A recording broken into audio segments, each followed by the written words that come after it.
Se a lei ainda vale alguma coisa no Brasil, o ex-presidente Bolsonaro não pode ser julgado pelos amigos e companheiros de Lula no Supremo Tribunal Federal. Olá, amigos do canal Ponto de Vista. Hoje trago para vocês uma matéria inusitada e de um rapaz muito corajoso. Então, para quem ainda não conhece, conheça Caio de Arruda Miranda. Nasceu em São Paulo, tem 39 anos e é conhecido como Caio Coppola. É um comentarista político, músico e bacharel de Direito em Leis Brasileiras. Caio participou de um debate na CNN sobre os ministros que vão julgar Bolsonaro das acusações do dia 8 de janeiro e outros casos. Coppola foi enfático e corajoso em seus posicionamentos e afirmou que os ministros do STF são suspeitos para julgar o ex-presidente Jair Messias Bolsonaro. Veja no vídeo. Se a lei ainda vale alguma coisa no Brasil, o ex-presidente Bolsonaro não pode ser julgado pelos amigos e companheiros de Lula no Supremo Tribunal Federal. A lei é muito clara e ela não autoriza que certos ministros do STF participem do julgamento do ex-presidente. Em linhas gerais, um juiz ele é considerado suspeito ou impedido quando ele tem algum vínculo com o processo, algum relacionamento com as partes ou algum interesse no resultado do julgamento. Por exemplo, o STF anulou todas as condenações do Lula por corrupção porque considerou que o juiz de primeira instância, Sérgio Moro, desejava condená-lo para construir a sua própria carreira política anos depois. É uma tese ridícula, eu sei, mas foi o suficiente para o Supremo considerar o Moro suspeito e jogar anos de investigação no lixo. Agora, no caso do ex-presidente Bolsonaro, o justo, o correto seria seguir essa interpretação rigorosa das hipóteses de suspeição e impedir que ministros potencialmente interessados em prejudicar Bolsonaro não participem do seu julgamento.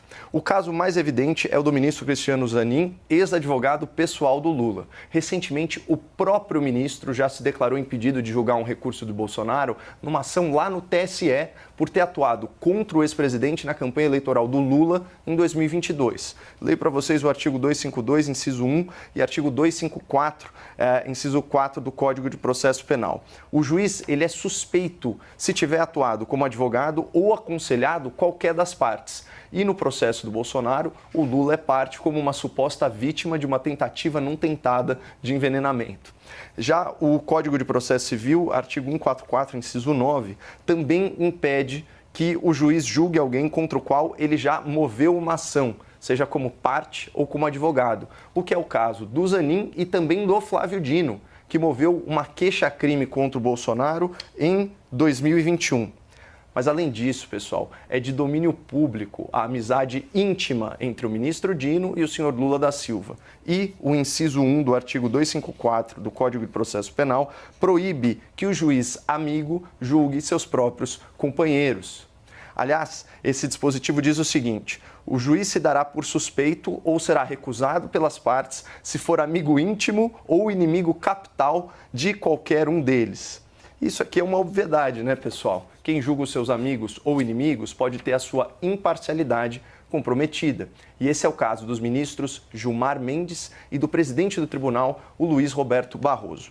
Para quem não se lembra, o Gilmar Mendes se referiu ao Bolsonaro e à sua assessoria como uma agente de porão da milícia do Rio de Janeiro, lá embaixo na escala das degradações, fecha aspas. Por sua vez, o Barroso se gabou de ter, aspas, derrotado o bolsonarismo para permitir a democracia, fecha aspas. Portanto, se por um lado o Zanin e o Dino são amigos íntimos do Lula da Silva, por outro lado, Gilmar e Barroso são inimigos capitais do Bolsonaro, isso nos termos da lei.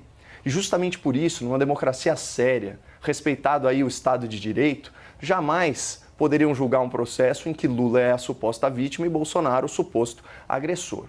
Mas o pior caso de impedimento, o pior caso de suspeição, já denunciado inclusive pela Associação Nacional dos Procuradores e também pela Procuradoria-Geral da República em anos anteriores, é a violação sem precedentes do devido processo legal protagonizada pelo ministro Alexandre de Moraes. O Moraes, ele figura no processo contra Bolsonaro como relator, como autoridade investigadora, como vítima e agora como juiz, o que é uma flagrante ilegalidade autoritária só permitida pela distorção da lei vigente. Então, aspas aqui para PGR, no mandado de segurança coletivo, que visava impedir o ministro de julgar um processo no qual era vítima. Aqui um agravante. Além de investigador e julgador, o ministro relator do inquérito, Alexandre de Moraes, é vítima dos fatos investigados. Não há como imaginar situação mais comprometedora da imparcialidade e da neutralidade dos julgadores, que são princípios constitucionais que inspiram o sistema acusatório. O que ocorre com o inquérito, portanto, é inédito. Fecha aspas. Então, para quem ainda tiver alguma dúvida, Basília, olha só o inciso 4, o artigo 252 do Código de Processo Penal. Aspas. O juiz não poderá exercer jurisdição no processo em que ele próprio for parte ou diretamente interessado no feito. Mas, infelizmente, aqui no Brasil, você está protegido pela lei não significa obter sucesso nos tribunais. Por aqui, triunfa quem está protegido pelos interpretadores da lei. E esse certamente não é o caso do ex-presidente Bolsonaro. Este é Caio Coppola. Ele é corajoso, firme e conhecedor de muitas leis. Este vídeo viralizou nas redes sociais. E você, o que achou desse vídeo? Se gostou, deixe seu like, comente e se inscreva. Até o próximo vídeo aqui no Ponto de Vista.